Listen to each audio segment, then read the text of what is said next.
আসসালামু আলাইকুম, কি অবস্থা সবার? Oppo A6 Pro এর পরে আরো একটি ফোন অফিশিয়াল মার্কেটে লঞ্চ হয়ে গেল A6 নাম দিয়ে, যেটা মূলত A6 Pro এর ছোট ভাই বলা যায়। ফোনটি দুইটা কালারে পাওয়া যাচ্ছে, সাফায়ার ব্লু আর অরোরা গোল্ড। আমাদের হাতেরটা অরোরা গোল্ড কালারটি, যেটা gold end off white colour mix করলে যেমন দেখায় কিছুটা ক্রিম টাইপের কালার। হ্যাঁ, দেখতে সুন্দর লাগছে। ভেরিয়েন্ট রয়েছে দুইটা, 6128GB 24,990 টাকা। তবে এই ভেরিয়েন্টটা 17 ডিসেম্বর থেকে মার্কেটে অ্যাভেলেবেল হচ্ছে। আরো একটা রয়েছে 8128GB, যেটা 26,990 টাকা। মানে আপনি যদি 2GB RAM বেশি নিতে চান তাহলে আপনাকে আরো 2000 টাকা বেশি দিতে হবে। এখন এই প্রাইস সেগমেন্টে Oppo A6 ফোনটা আমাদের কি কি অফার করছে এবং সব মিলিয়ে ডিভাইসটা কেমন হচ্ছে, চলেন সেই বিষয়গুলি জেনে আসি। এই ফোনটাতে 7000 mAh এর ম্যাসিভ ব্যাটারি রয়েছে আর বক্সের সাথে আপনারা 45 ওয়াটের চার্জার পেয়ে যাবেন। তাহলে চলেন বিল্ড এন্ড ডিজাইন দিয়ে শুরু করা যাক। 215 গ্রাম ওয়েটের ফোনটিতে থিকনেস রয়েছে 8.61 mm, হালকা একটু বড় সাইজের ফোন। আমি যদি A6 Pro এর সাথে তুলনা করি তাহলে কিন্তু A6 ফোনটা কিছুটা বড় সাইজেরই। তো যাদের হাত ছোট আছে তাদের একটু আনকমফোর্টেবল লাগতে পারে এক হাতে ব্যবহার করতে যায়। বডি ফ্রেমটা প্লাস্টিকের, তবে এখানে মেটালিক কোটিং দেওয়া হয়েছে, যে কারণে দেখতে কিছুটা মেটালের মতো মনে হয়। এবং এর বডি আর রেয়ার প্যানেলটা কিন্তু ম্যাট ফিনিশিং এর, যে কারণে কোথাও হাতের ছাপ পড়ে নোংরা হয়ে যাচ্ছে এরকম কিন্তু দেখা যাচ্ছিল না। ক্যামেরা যে মডিউলটা, এই ডেকো এরিয়াটা আবার মেটালের, এই জায়গাটা দেখতেও গর্জিয়াস লাগছিল। বডিতে IP69 এর অটো রেটিং আছে, আপনি পানির ভিতরে ফোন নিতে পারবেন, ছবি তুলতে পারবেন। আন্ডার ওয়াটার ভিডিওগ্রাফি মুডও আছে, ফটোগ্রাফি বা ভিডিওগ্রাফি মুড, তার মানে পানির ভিতরে ছবি তোলা যাবে, ভিডিওগ্রাফিও করা যাবে। আর ওয়াটার রিজেক্টের মুডও আছে, পানি থেকে তোলার পরে স্পিকার থেকে পানি বের হয়ে যাবে। বাট আমার মতে যতই IP রেটিং থাকুক না কেন, ফোনগুলো সবসময় পানি থেকে দূরে রাখাটাই নিরাপদ। রাইটে বাটন পজিশন ওকে, এখানে সাইড মাউন্টেড ফিঙ্গারপ্রিন্ট আছে, বেশ ফাস্ট অ্যান্ড রেসপন্সিভ মনে হলো। বটম প্যানেলে 3.5 mm অডিও পোর্টটা নাই। আর লেফট সাইডে সিম কার্ড স্লট, যেখানে দুইটা ন্যানো সিম কার্ড ব্যবহার করা যাবে আর একটা SD কার্ড ব্যবহার করা যাবে, বাট এটা অপশনাল। ও হ্যাঁ, ভুলেই গেছিলাম, বডিতে কিন্তু আয়ার সেন্সর আর নয়েজ ক্যান্সেলিং মাইকটা নাই, তবে এই ফোনে ডুয়েল স্পিকারস রয়েছে। ওভারঅল ডিজাইনে ফোনটা দেখতে সুন্দর আছে, অনেকটা ডিউরেবল মনে হলো, শুধু সাইজে একটু বড় আছে, মানে যাদের হাত বড় তাদের হাতে এই ফোনটা দেখতে সব থেকে বেশি মানাবে হয়তোবা। এবার কথা বলা যাক ডিসপ্লে নিয়ে। এই ফোনটিতে 6.75 ইঞ্চের HD+ LCD প্যানেল ব্যবহার করা হয়েছে, যেখানে 120 Hz থাকছে অ্যান্ড ব্রাইটনেস রয়েছে 1125 নিটস।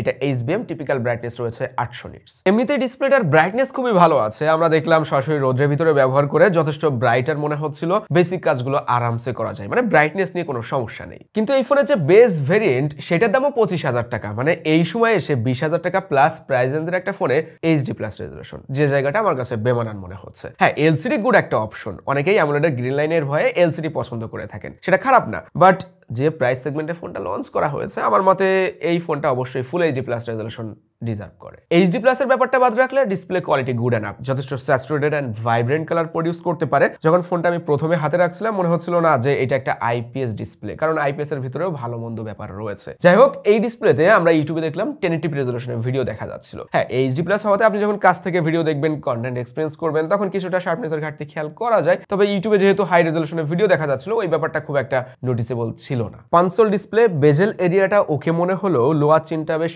উঁচুই লেগেছে। এখানে যদি সিমেট্রিক্যাল ভিউ দেওয়া যেত তাহলে আউটলুকে সামনের দিক থেকে ফোনটা দেখতে আরো বেশি সুন্দর লাগতো। এখানে আরেকটা ব্যাপার বলতেই হয়, এই ডিসপ্লেতে কি ধরনের প্রোটেকশন রয়েছে সেই সম্পর্কে Oppo কিন্তু ক্লিয়ার কোনো ইনফরমেশন দেয় নাই। 120 Hz এর রিফ্রেশ রেট রয়েছে, এর টাচ রেসপন্স রেটটা ভালো পেয়েছে। পাশাপাশি Oppo আবার নিজস্ব technology Trinity engine plus Aurora engine রয়েছে, যে কারণে স্মুথনেস আরো বেটার পাওয়া যাচ্ছিল। তবে 120 Hz সব জায়গায় পাওয়া যায় না, কিছু কিছু জায়গায় দেখা যায় যে ডিসপ্লেটা 90 Hz এ ড্রপ করছে। আমরা স্মুথনেস নিয়ে পারফরম্যান্স পার্টে আরো বিস্তারিত জানবো, তবে এতটুকু জেনে রাখেন যে এই ডিসপ্লে টাচ রেসপন্স রেটটা যথেষ্ট ভালো আছে। সব মিলিয়ে ডিসপ্লেটা নিয়ে আমার মতামতটা এমন যে স্মুথনেসের জন্য আমাদেরকে ফুল HD+ রেজোলিউশনটাকে কম্প্রোমাইজ করতে হচ্ছে, কারণ এই ফোনে যে SoC-টা রয়েছে এখানে যদি ফুল HD+ রেজোলিউশন দেয়া হতো তাহলে কিন্তু যেরকম স্মুথনেস এখন রয়েছে ওইটা থাকতো না। দ্বিতীয়ত LCD প্যানেল, হ্যাঁ LCD এর ভিতরেও ভালো মন্দ রয়েছে, শুরুতে আমি আপনাদেরকে জানিয়েছি। সো এই ফোনটাতে যে LCD প্যানেল ব্যবহার করা হয়েছে সেটা কিন্তু খুবই ভালো মানে, যে কারণে এতটা ভাইব্রেন্ট এন্ড স্যাচুরেটেড কালার পাওয়া যাচ্ছিল। ডুয়াল স্পিকারস দেওয়া হয়েছে ফোনটাতে, তার মানে আমরা স্টেরিও সাউন্ড কোয়ালিটি পাবো। চলেন একটু সাউন্ড শুনে আসা যাক। 40%, 80%, ও 100%। সাউন্ড কিন্তু খুবই ভালো লাগছে, ক্রিস্পি ক্লিয়ার, টোনগুলা খুবই নোটিসেবল। আপনি সাউন্ডের ভিতরে ইনস্ট্রুমেন্ট সেপারেশনটা ভালো পাবেন, তার মানে স্পিকার কোয়ালিটি ভালো, তবে ব্যালেন্স একটু উলটপালট আছে। লোয়ার স্পিকারের সাউন্ডটা বেশি লাউড আর আপার স্পিকারের সাউন্ডটা একটু কম লাউড মনে হয়েছে। চলে আসলাম ক্যামেরা পার্টে। ফোনটার পিছনে 50 মেগাপিক্সেলের রেয়ার ক্যামেরা রয়েছে, আর একটা ওই 2 মেগাপিক্সেল মনোক্রোম ক্যামেরা, সামনে থাকছে 8 মেগাপিক্সেলের সেলফি ক্যামেরা। পোর্ট্রেট মোডে দুইটা ফোকাল লেন্থে ছবি তোলা যায়, 28 mm মেইন ফোকাল লেন্থ অনেক্স আর 2x জুম করলে আপনি 56 mm ফোকাল লেন্থের ছবি তুলতে পারবেন। ইমেজগুলোর ভিতরে শার্পনেসের ঘাটতি কিছুটাও কম মনে হয়েছে, পাশাপাশি এজ ডিটেক্ট কিছু কিছু জায়গায় ছেড়ে দিচ্ছিল, অবজেক্টের উপরে উঠে আসার প্রবণতা রয়েছে। একটু ক্রিটিক্যাল জায়গা হলে এজ ডিটেক্টের সমস্যা দেখা যাচ্ছিল। তবে কালারগুলো দেখতে ন্যাচারাল লাগছে, কিছুটা ওয়ার্ম টোন পুশ করে, যে কারণে স্কিন টোনটা দেখতে ভালো লাগছিল। ছবির রেজলিউশনটা ওকে আছে, জাস্ট শ্যাডো অ্যান্ড এক্সপোজার এই দুইটা যদি ব্যালেন্স করা যেত তাহলে লাইটের যে খেলাটা সেটা হয়তো ছবির ভিতরে আরো ভালোভাবে ফুটে উঠতো। আমার কাছে মনে হয়েছে এই দুইটা জায়গায় একটু কাজ করা দরকার ছিল।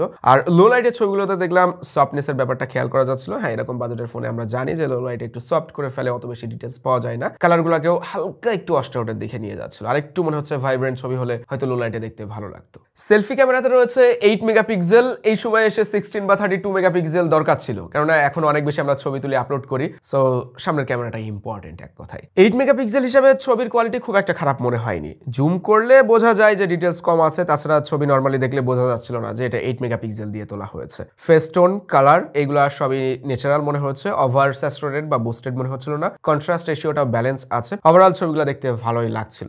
সামনে এবং পিছন ক্যামেরাতে 1080p 30fps এর ভিডিও শুট করা যায়। এই মুহূর্তে আপনারা সামনের ক্যামেরার ভিডিওর কোয়ালিটি দেখতে পাচ্ছেন, সেই সাথে এর সাউন্ড রেকর্ডিং কোয়ালিটিও কিন্তু শুনে নিতে পারেন। ইআইএসটা নাই, আমি আশা করেছিলাম ইআইএস থাকলে আরেকটু স্টেবল ভিডিও পাওয়া যেত, বাট যথেষ্ট ওয়াইড আছে, হাত খুব একটা দূরে ধরে রাখা লাগছে না। কিন্তু আমার হালকা একটু ফেসটা স্মুথ করে যেন আপনাকে দেখতে সুন্দর লাগে। পিছন ক্যামেরাতে 1080p 30fps এ ভিডিও শুট করা যায়। আমি একটু এক্সপোজার ব্যালেন্সটা আপনাদেরকে দেখিয়ে দিচ্ছি। শ্যাডো এরিয়ার ভিতরে অ্যান্ড হাইলাইট এরিয়ার ভিতরে ফাস্ট আছে, তবে এখানে যেহেতু ইআইএস নাই যে কারণে ভিডিওটা বেশি একটা স্টেবল মনে হচ্ছে না। অটো ফোকাস টেস্টটাও আমি দেখিয়ে দিচ্ছি, হ্যাঁ এটাও ফাস্ট আছে। অনেকেই আবার জিক্যাম ব্যবহার করেন, কাস্টম অ্যাপ ব্যবহার করে ছবি টবি তুলতে পছন্দ করেন, মানে ফোনে যে ক্যামেরা আছে ওইটা থেকেও ভালো একটু কোয়ালিটি পাওয়া যায় আর কি। তাদের জন্য বলে রাখি এই ফোনটাতে camera two API level 3 supported. ওপ্পোর এআই এডিটর সম্পর্কে আমরা মোটামুটি সবাই পরিচিত আছি, এবং বিশেষ করে এই ধরনের চাইনিজ ফোনগুলোতে, মানে চাইনিজ ব্র্যান্ডের ফোনগুলোতে কিন্তু এআই গুলা খুবই ভালো কাজ করে, এটার খুব একটা খোলসা করে বলার মতো কিছু নাই। তো এআই এডিটরের ভিতরে আমরা পাচ্ছি এআই রিকম্পোজ, এআই ইরেজার রয়েছে ব্যাকগ্রাউন্ড থেকে আনওয়ান্টেড জিনিস সরানোর জন্য, ইনহ্যান্স ক্লিয়ারিটি রয়েছে, আনব্লার রয়েছে, রিমুভ রিফ্লেকশনস, এই অপশনগুলো কিন্তু রয়েছে। তবে এআই এর ভিতরে এআই না, আসলে ওইটা ওই গুগলের সার্কেল টু সার্চটা আমি মিস করেছি, ওইটা থাকতে পারতো ফোনটাতে, এখনকার সময় প্রায় ফোনে কিন্তু থাকে, আর ওইটা বেশ কাজের আর কি। ভাই পারফরমেন্স পার্টে এসে এই ফোনটা নিয়ে বলার মতো অনেক কিছু রয়েছে, কোন কোন বিষয়ে বলবো সেগুলো একটা একটা করে ক্লিয়ার করি। স্ন্যাপড্রাগনের 685 SoC থাকছে, super cool VC cooling system রয়েছে যেটা সাইজ আবার 3900 mm, UFS 2.2 storage type, LPDDR4X type র্যামও দেওয়া হয়েছে, এবং এই ফোনটায় ওপ্পো যে নিজস্ব টেকনোলজি ডিসপ্লে পার্ট আমি বলেছিলাম Trinity engine plus Aurora engine দেওয়া হয়েছে, আর ওএস রয়েছে Color OS 15 based on Android 15। প্রথমত 685 নিয়ে কথা বলা যাক। একটা মজার ব্যাপার রয়েছে, ওপ্পো আরো একটা ফোন লঞ্চ করেছে, এটা ছোট ভাই, সেটা ওপ্পো A6X নাম দিয়ে, যেটার প্রাইসটা একটু বলে রাখি 13,990 টাকা, মানে 14,000 টাকার একটা ফোন। এসওসি কি রয়েছে জানেন এই ফোনে? যে এসওসি স্ন্যাপড্রাগনের 685। হ্যাঁ, বাংলাদেশে এই প্রথম অফিসিয়াল মার্কেটে একটা স্মার্টফোন স্ন্যাপড্রাগনের 685 দিয়ে লঞ্চ হয়েছে 14,000 টাকা প্রাইস রেঞ্জে এসে, খুবই ভালো কথা। কিন্তু এই ফোনটার যে দাম সেই জায়গায় এসে 685টা মানানসই মনে হয়নি। এখানে আরো বেটার কোনো এসওসি ব্যবহার করা যেত, 5G এসওসি ব্যবহার করা যেত। এখন চলেন দেখে আসি 685 দিয়ে আসলে ফোনটা কেমন চলেছে। Oppo Trinity plus Aurora engine, সাথে আবার রয়েছে কালার OS 15, তিনটা মিলে এই ফোনের স্মুথনেসটা অনেক গুণে বেশি ভালো পাওয়া যাচ্ছিল, কারণ 685 দিয়েও তো এর আগে আমরা ফোন রিভিউ করেছি অনেকগুলা, সেই ফোনগুলোর তুলনায় এই ফোনটা যেন একটু বেশি রেসপন্সিভ মনে হয়েছে। কালার OS 15 খুবই মিনিমাল অ্যান্ড ক্লিন, সাথে ট্রানজিশন অ্যানিমেশনগুলো বেশ ফাস্ট অ্যান্ড ফ্লুইড লাগছিল, and scrolling, swipe up down, pop up animation এগুলোও বেশ ফ্লুইড মনে হয়েছে। কিছু কিছু জায়গায় একটু চপি চপি ভাব খেয়াল করা যায়, বিশেষ করে আপনি যখন ব্যাকগ্রাউন্ডে ভারী কোনো অ্যাপ্লিকেশন অনেকগুলো হোল্ড করে রাখার চেষ্টা করবেন,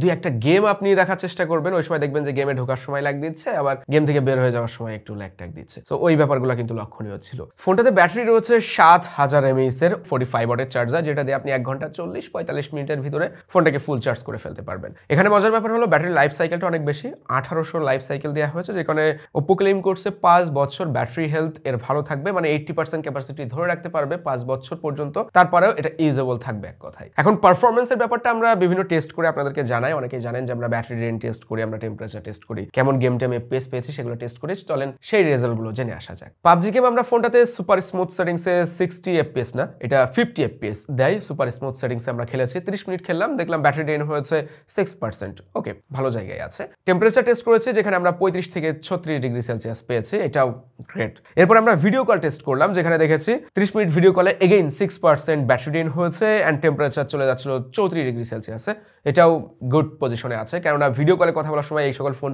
বেশি গরম হওয়ার প্রবণতা দেখা যায়। অনেক ফোন আমরা 39, 40 এমনকি 40+ টেম্পারেচার দেখেছি, বাট এই ফোনটা 34 মানে রেগুলার টেম্পারেচারে আছে বলা যায়। ফোনটা টেম্পারেচারটা এরকম স্টেবল বা ভালো পর্যায়ে থাকার মেইন কারণটা কিন্তু ভিসি কুলিং সিস্টেম, যেখানে 3900 mm এর ভেপর চেম্বার কুলিং সিস্টেম ব্যবহার করা হয়েছে, যেটা আসলে এরকম প্রাইস সেগমেন্টের সকল ফোনগুলিতেই আমরা আশা করি। অনেকে এনএফসির ব্যাপারটা জানতে চাইবেন, হ্যাঁ এই ফোনটাতে এনএফসি রয়েছে। ওয়েল, তো সব মিলিয়ে ওপ্পোর A6 ফোনটা আসলে কেমন হলো? প্রথমত এই ফোনটার ব্যাটারিটা ভালো, ব্যাকআপ টাইম খুবই ভালো পাবেন আপনি। 2 ডেজ ব্যাকআপ টাইম পেয়ে যাবেন রেগুলার ইউজেসে। হেভি ইউজ করলে একদিন প্লাস তারপরেও ব্যাকআপ টাইম দিতে পারবে। মানে ব্যাটারি নিয়ে আপনার যদি সমস্যা থাকে, আপনার ব্যাকআপ টাইম খুবই ভালো প্রয়োজন, তাদের জন্যই এই ফোনটা। চার্জিং স্পিডও যথেষ্ট ফাস্ট আছে। দ্বিতীয়ত ডিজাইনে এই ফোনটা দেখতে সুন্দর, পাশাপাশি আবার IP69 এর রেটিং রয়েছে অ্যান্ড এর স্পিকার কোয়ালিটি খুবই ভালো পেয়েছে। এরকম প্রাইস সেগমেন্টে সাধারণত এত সুন্দর স্পিকার আমরা দেখি না। তবে যা কিছু দেয়া হয়েছে এই সব কিছু মিলে আমার মতে ফোনটার দাম আরো কম হতে পারতো। যদি কিনা এরকমই দাম হবে 25-27 হাজার টাকা, তাহলে এখানে আরো বেটার 5G কোনো এসওসি আমরা আশা করি। এখন সবকিছু মিলিয়ে ওপ্পোর A6 ফোনটা আপনার কাছে কেমন মনে হয়েছে কমেন্ট করে জানাতে পারেন। এই তো ছিল আজকের ভিডিও। সবাই ভালো থাকবেন, সুস্থ থাকবেন, আল্লাহ হাফেজ।